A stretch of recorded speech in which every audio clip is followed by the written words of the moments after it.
ಸ್ನೇಹಿತರೆ ನಮಸ್ಕಾರ. ಧರ್ಮಸ್ಥಳದ ಒಂದು ಸರಣಿ ಕೊಲೆಗಳು, ಅತ್ಯಾಚಾರಗಳ ಬಗ್ಗೆ ಏನು ಚರ್ಚೆ ನಡೀತಾ ಇದೆ. ಇಲ್ಲಿ ತನಕ ಒಂದು ಕೂಗಿತ್ತು, ಕನ್ನಡ ನ್ಯೂಸ್ ಚಾನೆಲ್ಗಳು ಇದ್ರ ಬಗ್ಗೆ ಮಾತಾಡ್ತಿಲ್ಲ, ಧ್ವನಿ ಎತ್ತುತ್ತಿಲ್ಲ ಅಂತ ಹೇಳಿ.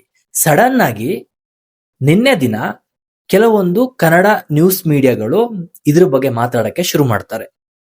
ನಾನು ಇದನ್ನ ಬೆಳಿಗ್ಗೆ ಪೋಸ್ಟ್ ನೋಡ್ಬಿಟ್ಟು ಖುಷಿ ಪಟ್ಟೆ. ಹೋ, ಅಂತೂ ಇವ್ರಿಗೂ ಬುದ್ಧಿ ಬಂತು, ಇದ್ರ ಬಗ್ಗೆ ಮಾತಾಡ್ತಿದ್ದಾರೆ, ಧ್ವನಿ ಎತ್ತುತ್ತಿದ್ದಾರೆ ಅಂತ ಹೇಳಿ. ಆದ್ರೆ ಆ ಒಂದು ಎಲ್ಲ ಎಪಿಸೋಡ್ ನ ನೋಡ್ಬಿಟ್ಟು ನನ್ಗ ಅನ್ಸಿರೋದಿಷ್ಟೇ, ನನ್ನೊಂದು ಪರ್ಸನಲ್ ಒಪಿನಿಯನ್ ಹೇಳ್ಕೊಂತಿದ್ದೀನಿ. ಯಾಕೋ ನಮ್ಮ ಕನ್ನಡ ನ್ಯೂಸ್ ಮೀಡಿಯಾ ಯಾರು ನಿನ್ನೆ ಇದ್ರ ಬಗ್ಗೆ ಮಾತಾಡಿದ್ದಾರೆ, ಚರ್ಚೆ ಮಾಡಿದ್ದಾರೆ, ಕೆಲವೊಂದು ಎಪಿಸೋಡ್ ಗಳನ್ನ ಮಾಡಿದ್ದಾರೆ, ಅದು ನೋಡಿರೋರಿಗೆ ಗೊತ್ತಿರುತ್ತೆ, ಬಯಾಸ್ಡ್ ಆಗಿ ಮಾತಾಡಿದ್ದಾರೆ. ಎಲ್ಲಿ ನಮ್ಮ ಕೆಲವೊಂದು ಹಿರಿಯ ಪತ್ರಕರ್ತರು, ದಕ್ಷ ಪತ್ರಕರ್ತರು ಅಂತಾನೆ ಹೇಳ್ಬೋದು, ಅವರೆಲ್ಲರೂ ಈ ಹಿಂದೆ ಕೆಲವೊಂದು ಹೈ ಪ್ರೊಫೈಲ್ ಕೇಸ್ಗೆ ತೋರ್ಸಂತಹ ಮುತುವರ್ಜಿ, ಕಾಳಜಿ, ಅದ್ರ ಬಗ್ಗೆ ತಗೊಂಡಂತ ಕೇರ್ನ ಈ ಒಂದು ಪ್ರಕರಣದಲ್ಲಿ ಪರಿಗಣಿಸಿ ಮಾತಾಡ್ದಂಗಿಲ್ಲ ಅಂತ ನನಗೆ ಅನ್ನಿಸ್ತಾ ಇದೆ. ಸೊ ನೀವು ನೋಡಿರ್ತೀರಾ, ಯೂಟ್ಯೂಬ್ ಅಲ್ಲಿ ಇದೆ, ಟಿವಿ ನ್ಯೂಸ್ ಚಾನೆಲ್ಗಳಲ್ಲಿ ಬರ್ತಾ ಇದೆ.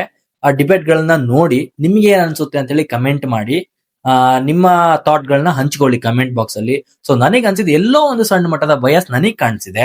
ನ್ಯೂಟ್ರಲ್ ಆಗಿ ಮಾತಾಡ್ತಿದ್ದಾರೆ. ಇದು ಯಾಕೆ ಹಿಂಗೆ ಅಂತ ಗೊತ್ತಿಲ್ಲ.